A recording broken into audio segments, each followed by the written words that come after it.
Hi, everyone.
Good evening, everyone. This is the Landmarks Committee of Manhattan Community Board 5 in the Midtown District. Welcome to everyone in the room and everyone online. My name is Kevin Fritz, and I will be your chair for this meeting. We have one item on the agenda. Although many of you are familiar with the format of our meeting, the presenters are more familiar than most of us. The procedures are as follows. Each applicant will give their full presentation. After the presentation, we'll move to questions from members of the community board. After questions from the community board, I will open up the floor to members of the public, and each member of the public who wishes to comment will have up to 2 minutes to speak. If you're online, please use the raise hand function on Zoom. Once the public comment and question session concludes, we move to business session. During business session, only members of the community board will be able to discuss the issue and a potential resolution on the application will be discussed. Then the committee will make a motion, we'll take it to a vote. Once the resolution passes committee, it will present it to a vote by the full board. Full board will vote on the resolution, and that will become the official position of the Community Board 5. The resolution will be sent to the Landmarks Preservation Commission, any relevant agencies and elected officials. The next full board meeting is scheduled for December 13th. Oh, yeah, it's not. 11. December 11th. Thank you, Michael. And with that, we will open it up to our first group. I'm sorry. Before we start, can I make a motion that everybody speaks a little louder than you were just speaking? Yes. For the benefit of people in the room and people online, please speak as loudly as you can. And now we will turn it over to our presenters, who are no strangers to this community. Good to see you again. Nice to see you all. Cass Stackelberg from Higgins Grace Barth Partners. Okay, good volume. Good, okay. My colleague Jonathan Taylor. And we have representatives from Gensler, who are the project architects. I think Andrew Herbst and maybe Chris Nelson are joining us via Zoom. So, okay, we're all available for questions. Thanks for meeting us this evening, week of Thanksgiving. The project we're presenting tonight is for Bonham's Auction House, who will be occupying the Steinway Reception Hall, an individual landmark space, interior designated space on West 57th Street. They're also occupying part of the building tower to the north and east, but that's outside of the designated space. But what we're talking about today is work inside the reception hall that they'll be occupying. The space will be publicly accessible. It's been shut since Steinway left, and it will become publicly accessible again. Just in terms of schedule, we're going to a Landmarks public hearing January 6th. So we'll be attending your board meeting next month. We've been working with Landmark staff on a number of applications for small scale signage on the outside, some interior scopes that are sort of modest in scale. There are two elements that the commission and the community board need to review and comment on. So they're occurring inside the reception room, and we'll take you through them. One is for the installation of glass display cases. The staff determined, because of their height at about 6.5 feet, that staff couldn't approve it. They have approved other freestanding furniture, desks and chairs and things like that, but these freestanding glass display cases require commission approval. They're freestanding, they're fully transparent, but those require commission review. And then the other element is removing and you'll see this in the detail, a curved glass vitrine that's on the back side of the storefront window. Not an original element in the room, but something that was added in the 50s, and that's being removed to improve circulation and transparency from the street and within the space. So we'll get into it. Let's go to the next slide. Some historic photographs. This image from 1925 of the building when it was completed, designed by Warren and Wetmore Steinway. When they built the building, they occupied the lower floors, and then there was this commercial office space above. And here is the center of the building was the main reception room, and then an existing view of the building as it appears today with the new construction off the Landmarks to the east. The main entry to Bonham's will actually be through this new construction to the east, but there'll also be an entrance here into the reception room. Next slide. A sandboard map illustrating the footprint of the exterior designation. So the building is both an exterior landmark, and then this portion here, the reception hall, is an interior landmark. They were both designated in 2013. And so the work that we're talking about tonight is just inside of the designated space, but you get a sense of the footprint of the overall building. It spans from 57th Street to 58th, between 6th and 7th Avenue. Next slide. A historic photograph, also from 1925. This is the what's called storefront window looking into the main reception room. We blew up this detail just to illustrate that historically, and there's just a big potted plant in the window, but historically there were views deep into the space. And you can see some of the reflection of the finishes in the back of the room. That was altered when they installed this vitrine in the window in the 1950s. Next slide. View of the building as it looks today, and you can see here there's this sort of heavy header on the front edge of the vitrine, and that's all behind the glass. You'll see photographs of it on the inside. Next slide. Some historic photographs of the building. The space was fit out with furniture, rug, desks, sofas, lamps, and this was basically a reception room where you could then come in, meet the staff, and then go deeper into the space where there were separate music rooms where you could try out different pianos. And then eventually they brought a piano into the main room. And I'll say that all the historic finishes that remain today are all being preserved as part of this project. Next slide. Photographs from 2013 illustrating the conditions of the room at the time of designation. Again, different furniture, but furniture of varying scales, a piano in the window, other furniture elements. You can see the marble floor, a rug here, painting of Billy Joel, I believe, here in the room. Steinway took all the paintings with them when they vacated the space. Next slide. A few additional photographs, the piano centrally located in the room, and other furniture scattered throughout. Next slide. This is the current conditions of the room. Basically, it's open. There's a rug, non-historic rug in the middle of the room.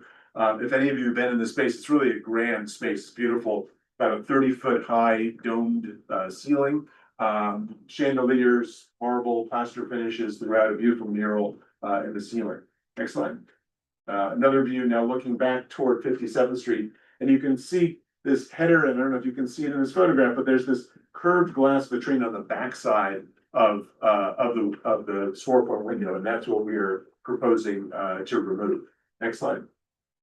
Some details of this. So again, you can see it here. In reading the landmarks designation report, they call this out as a special feature. They note that it was installed sometime probably after World War II. But it also notes that the vitrine that was added in the 1950s was then replaced in the 1990s. So what's here today is actually not the historic one, but something from the 1990s. And when you look at it, actually, the detailing of what's there is not very good. It's just kind of sheetrock on the side, this aluminum corner, and just a very simple base. There's nothing really sort of elegant about it. The concept behind it was that with this curved glass, it would cut down on reflectivity from the outside. But in the end, what it does is it sort of enhances reflectivity on the inside, kind of gets in the way. And it's just an awkward feature that really isn't needed anymore. So that element, we're proposing to remove that and just restore the bronze storefront framing that it's attached to. Next slide. So a plan on the left, the existing plan of the room with no furniture. And this plan basically shows low furniture throughout. And we've working with Landmark staff on an application for furniture. And these are low display cases about this high, chairs, low tables. These are all at about 30 inches in height. It's the items that are called out as twos. Those are the taller glass display cases that are part of the review that we're presenting tonight. And then you can see dashed in here is where that vitrine is in the window. This is 57th Street here, just removing that and then exposing the bronze storefront framing and the marble columns on either side. Next slide. So an existing photo of that vitrine and then a proposal removing it, exposing the marble floor, repairing the the bronze storefront framing, quite simple. And next slide. And then an existing elevation on the left and a proposed elevation on the right, just showing the removal of that feature. Next slide. And sections again, so you can see sort of the geometry of that curved vitrine, eliminating that, exposing the floor and repairing the bronze storefront. Next slide. And then some detailed plans for that as well. Next. So the other element are these glass display cases. These are not necessarily going to be in the room all the time. These are going to come and go depending on what Bonhams has to display at the time. So the commission and the staff wanted us to go through this public review process because these may be in the room, 4 of them may be in the room periodically. They are 6'7" in height. They are all glass. The whole idea behind them is transparency because we're displaying, or Bonhams will be displaying objects in them. There's a simple bronze frame around each of them. they're freestanding, they don't plug into anything, they're movable. All the furniture in the space will be completely freestanding and not anchored to the floor at all. And I think the way Bonhams is thinking about this space, remember that plan, that would be the most furniture that they'd have in the space, but they anticipate sort of bringing furniture in and out and having open space for circulation and display. But the idea was to sort of illustrate these features, which are taller than the others, and illustrate a plan that represents sort of the most amount of furniture that could be in there, which is really not that dissimilar to what was there historically. Next slide. So an existing photograph of this space as it exists today, and then a rendered view here, just illustrating this glass case. They're shown up against the outer sides of the room, up against these piers, low furniture sitting in front of it. As I mentioned, all of this Landmark staff is approving. It's just this element and then the elimination of the curvature there. And then just one more view looking at one of the other corners. This is looking northwest. And again, just sort of a collection of low furniture, and then a display case fully transparent with objects that would be on display seen inside. And the idea is obviously for transparency to see the artwork and what's inside, but also because of that, one to be able to see the underlying architecture of the room. And that's really it. So there's sort of two components: removing this feature that really dates to the 1990s, that replaced something from the 1950s, and then the installation of this furniture and all this space. All the historic finishes in the space will remain, and the room itself will be publicly accessible. Perfect. Very great. Questions from the committee? You showed us two of the pillars that were, these two things are going to be going against. Are all four of them just blank walls? Yeah. Where the tall cases are going? Yeah. Yeah. Okay, and then regarding the vitrine at the front window, so you think all the original flooring is intact underneath, or at least that it runs right to the window? Yeah, because the flooring that's there dates to 1925, and we know this came in after that, probably 2 to 3 decades later. So I'm sure just put it on top. You think it's just sitting on top? Yes, yeah. Yeah, and as far as any of the repair work you're talking about for the bronze framing? Yeah. What kind of attachments are there for the current? I think they're just mechanical attachments across the mullion, so it'll just be patching, and it will be kind of indistinguishable from the rest of the framing. And you're maintaining everything, so you're basically just filling holes or that kind of thing? Okay, thank you. Yes, sir. So, I was curious if you could, Excuse me. could you, for my benefit, explain what's considered part of the interior designated space, like the rug, the furniture, wallpaper, like what's kind of included? So, Jonathan, let's go back to one of the designation photos. So, this designation report for an interior designation describes a lot of the features that are in the room. So really, the designated features are the sort of permanent architectural features in the room. So the floor, walls, and the ceiling. The furniture was just that. It was just furniture. Steinway had brought that in as part of their program, and they took that out with them. So really, what sort of all the perimeter spaces, the envelope spaces, is what's designated, and what's there. If you want to go to one of the next one. This, yeah. So this sort of what is in the space is the designated area, designated dimensions. Got it. And then were vitrines like that common in the 1950s?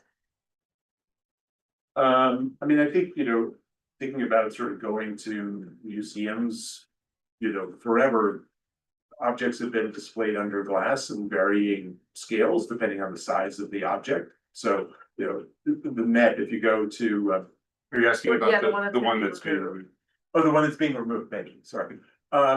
Apparently, and I hadn't come across this object before. I was reading about it in the designation report. It was this idea that was installed for commercial spaces to improve transparency from the outside in. I've never come across one of these on any of the projects that I've worked on, and I've been doing it for a long time. So I can't say that they were common. Yeah,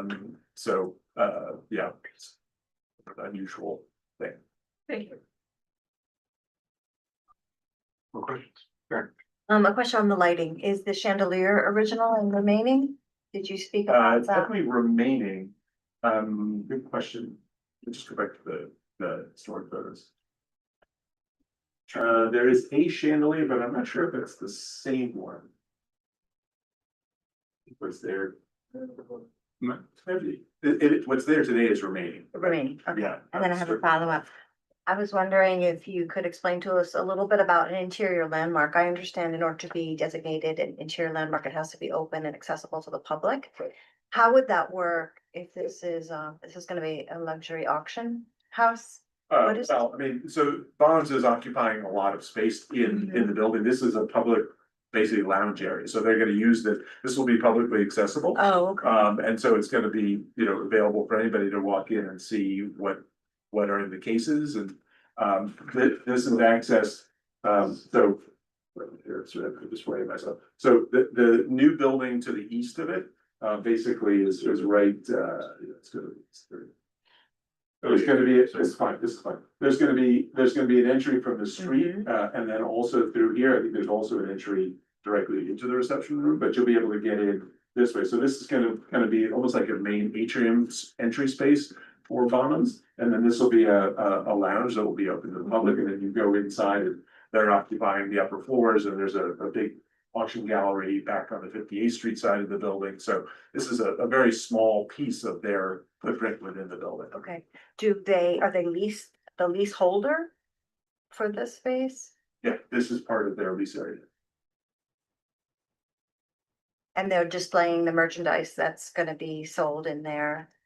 That's my understanding. auction Yeah, I mean, they have auctions all the time, so they'll be changing out what is in those cases. Is it fair to say it's the same use that Steinway did too, even though it was a public space, they displayed their pianos, which were sold in the store, and now they're doing something similar? Yeah, I mean, I think, the way my understanding of the way Steinway used the space, it was kind of a reception room, so people would come in and they'd have an appointment and you'd come in here and this is now changed, but you could walk all the way down here and there were music rooms on either side of the long hallway.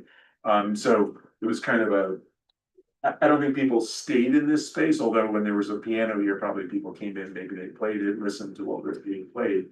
This is now, it's a little bit more of a gathering space, I think, than it was before. Okay, thank you. Yeah, it's a great question here. I was confused myself. So there won't actually be any auctions happening in this. So, there's a large auction room up to the north of the space. So this is really display, it's a relatively small space. It's really display and lounge. Couple of quick questions. Did you say the building goes through from 57 to 58? Yes. But I'm not seeing, is this 58th Street on the So left? this is 57th Street here, so let's just go back to the floor plan, so. One more, the designation plan, yeah. So 57th Street is here, 58th Street is here. This is the plan from the interior designation report, Landmark's interior designation report. So the only space that's part of the interior designation is the reception room. Spaces behind here were not designated.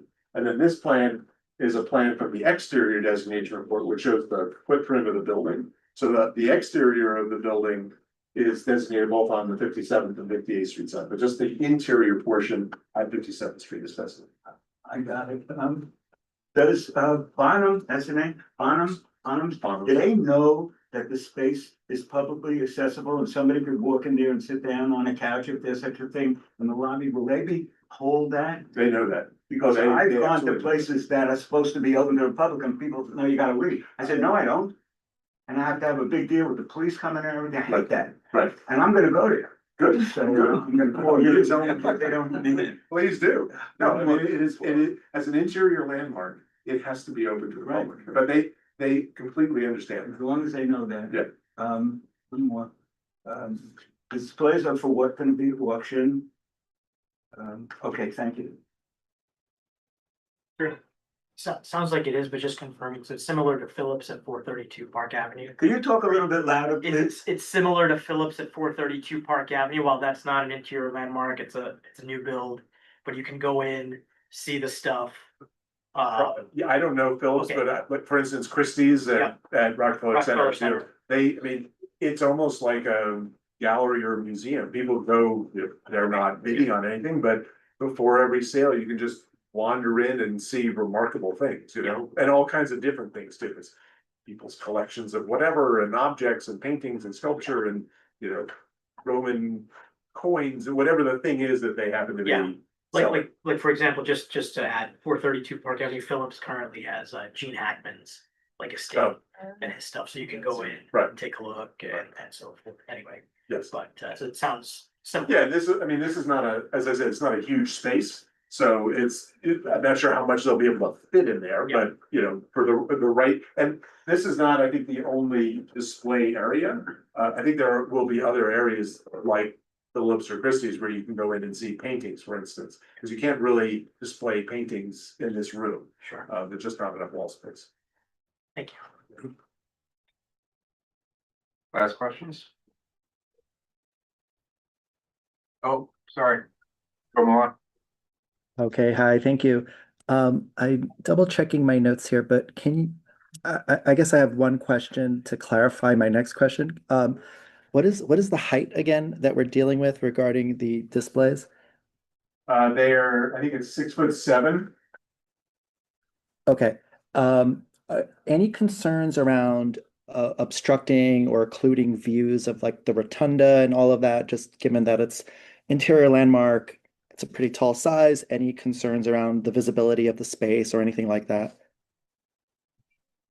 So it's something that we've actually all been talking about. I think, as I mentioned, the key element of this is transparency of these display cases, because the whole idea behind them is to see what's inside. So while they are, 1/5 or 1/4 of the height of the overall room, they're gonna be pure glass, so you'll be able to see through them. So whether they're installed here up against the wall, or maybe they move to a different location. The room is very grand and tall, and I don't really expect, A, just because of their height, or B, the transparency to impact views within the space. Okay, thank you. The height of the dome is 35 feet. Yeah.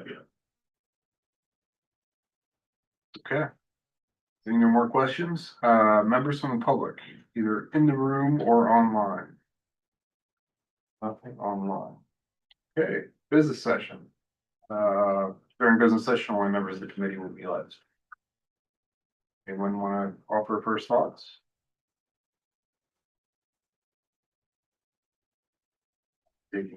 Silence is lack. I will, and I will speak loud so everybody can hear me.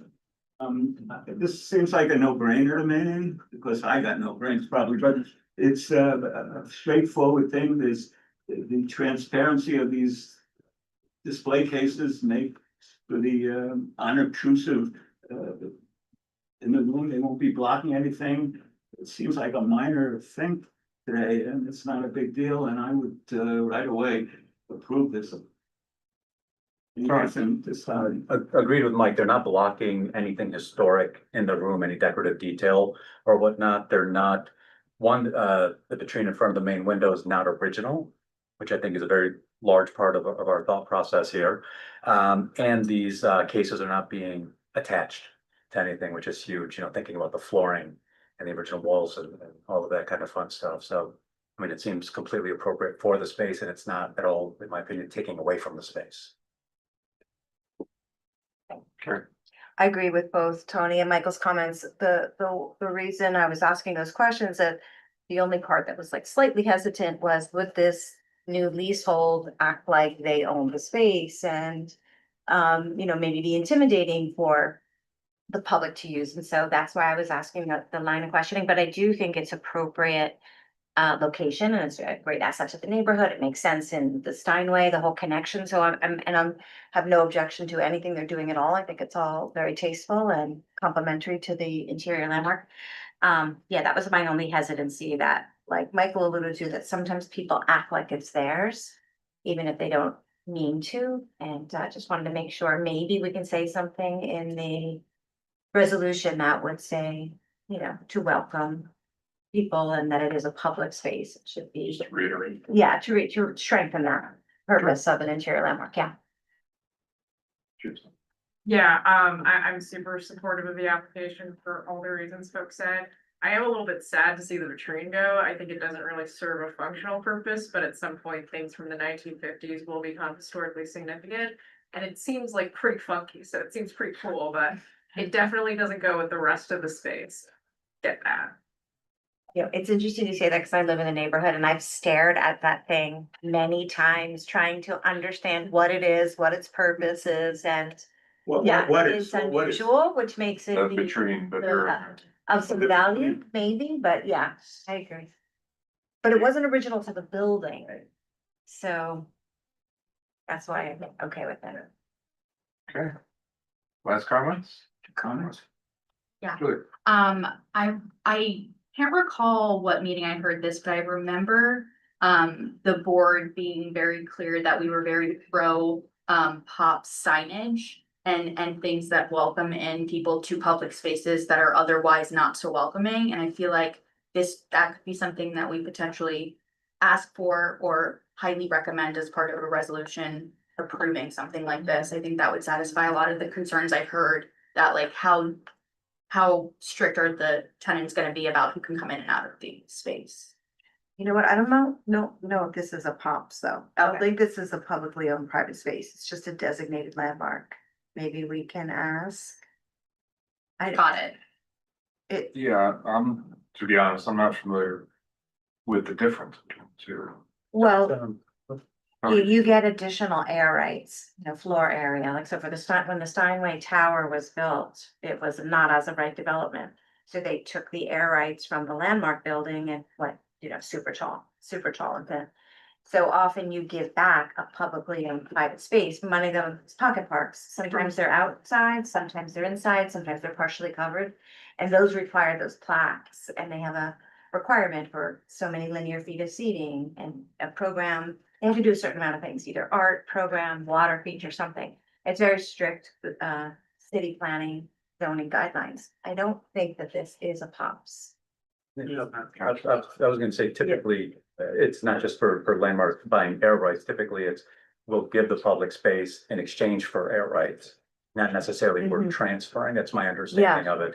Sure. They're utilizing all these different trade-offs in order to get. Yeah, it's a you know, bonus. Right, exactly, so Yeah. this one wouldn't be a public space under that kind of a So designation. because this was designated long before the Steinway, this was designated in 2013, right? So Before Steinway Steinway. came around just in the last 5 years. Gotcha. So I think we answered our own question. It's not but the signage is would Good make thought. sense if it was, for sure. Michael? Are we in comments? Yes. So I wanted to just comment, I'm sure you all know this, but just in case, 1925, 100 years. 100 years ago, when people wanted news, they didn't go here. When they wanted entertainment, they didn't go to the, to what we do today. They learned how to play the violin, but even more important than the violin is a piano. A little Jewish mother bringing up a kid is gonna want her kid to play the piano or play the violin. Violins were pianos were very, very popular. And Steinway was the #1 piano maker of his day. Think about it, Astoria, Queens, we got Steinway Street and all of that stuff in Queens. All has to do with the popularity of the pianos. And that's entitled them, I guess, to build it and enrich them enough, build such a magnificent space on Millionaires Row. Billionaires. No, it's a beautiful space. I mean, just speaking for myself, this is one of the best parts about being on this committee. In addition to doing our fiduciary duty, I didn't even know this space existed, but you get to pull out this Mhm. wonderful space. Really And nice protect to it. be open. Yeah, which is terrific. Last shot, anyone? Seeing none, anyone like to make a motion? Motion to approve? Second. 1 second. Okay. Klein, Approve. Dipple, approve, Frizz, Yes. Harris, Yes. Miatovich. Sorry, unmuting. Approve. Kavak, Yes. Hagan, Yes. Patel, Yes. Tuckman. Yes. I am a yes. Jang, Yes. Pedrazi, Yes. Testa. Yes. Motion is approved. Terrific. Thank you, Kathy. Thank you, Jonathan. Appreciate you guys from a holiday week. And that is the only applicant we have tonight. Before we discuss, I will open up the new business. Yeah. I was just gonna follow up with, I watched the landmarks preservation plan meeting from last week because of this, most of the things that we voted on last session were presented on that. Yeah, Of note, the Burlington moving into Burlington moving into 619th West or 6th Ave, or I can't remember the exact address. 620. Present. not 620, but they had a different address at the meeting. Yeah, they, the final outcome, so they, I think you had emailed that their updated proposal reduced the amount of. The White House. signage. Yeah. The Landmarks Preservation Committee had an issue with the red coloring Ah, that was gonna be on, and so the above. Everything above is gonna have like, that was behind the window is gonna have like a gray filter on it to reduce the red. visual distinctness of the red. did they approve it or did they just They say, approved oh, okay. With those, With that those much. changes. That modification. Yes. That's funny, they were pushing, so the bright red, that's their signature and. And yeah, which I thought was. But Thank you. that's it, so that was the only notable, I think the other stuff that got reviewed was. No, that's great. Thank you for following up on that. Yeah. Yeah, thank you. Yeah, no, those landmark meetings are terrific. They're most Tuesdays of every week. They do presentations and at least half the time, there's one of ours flowing through there, so they're all online. Feel free to look them up or watch them watch them afterwards. That's it. What happened to 295? They got bumped. Isabel, do you wanna? They weren't able to fulfill the public notice, so Okay. you have to, they'll come back soon. We're gonna do December, yeah. Don't open new business yet? You let me know. We're in new business. Go for it. David. Okay, I wanted to advise you all of public tours coming up in December. On the 2nd, free tours, by the way, free tours. No money. And if you're not happy, I'll give you double that back. The Garment District on Tuesday, the 2nd, 10:30 in front of the yellow button. 10:30 Tuesday. And then the Flatiron tour on 11 o'clock on the 7th, Sunday. You're all off Sunday. It's gonna be a beautiful day, 65 to 70 degrees, I understand. No wind. Do you, no? That's in Miami, my era. But I will be there, guaranteed. Free tour, Flatiron District. You can learn some fun stuff. And a lot of sexy things I throw in there also for you people who are interested in that. Michael, you neglected to mention, what happens if someone doesn't know where the yellow button is? We'll do it off the committee right away. That's grounds for dismissal. No, Thank you, sir. we have a Are you bigger done? sculpture in our district than that? Yes, we do. Okay. Yes, we do. That guy on a horse down on 14th Street. It's been- Great. Well, thank you. Yeah, unfortunately, this meeting was awkwardly calendared. The next one is equally awkwardly calendared, December 23rd. So it was the choice between that and the Tuesday between Christmas and New Year's, so we chose the least of the two bad options. So when is the next one? Before Christmas? Not between. The 23rd, yeah. the Tuesday Oh. before. So I understand if we don't make quorum, well, actually, you know what, do we, should probably go ahead and end the presentation.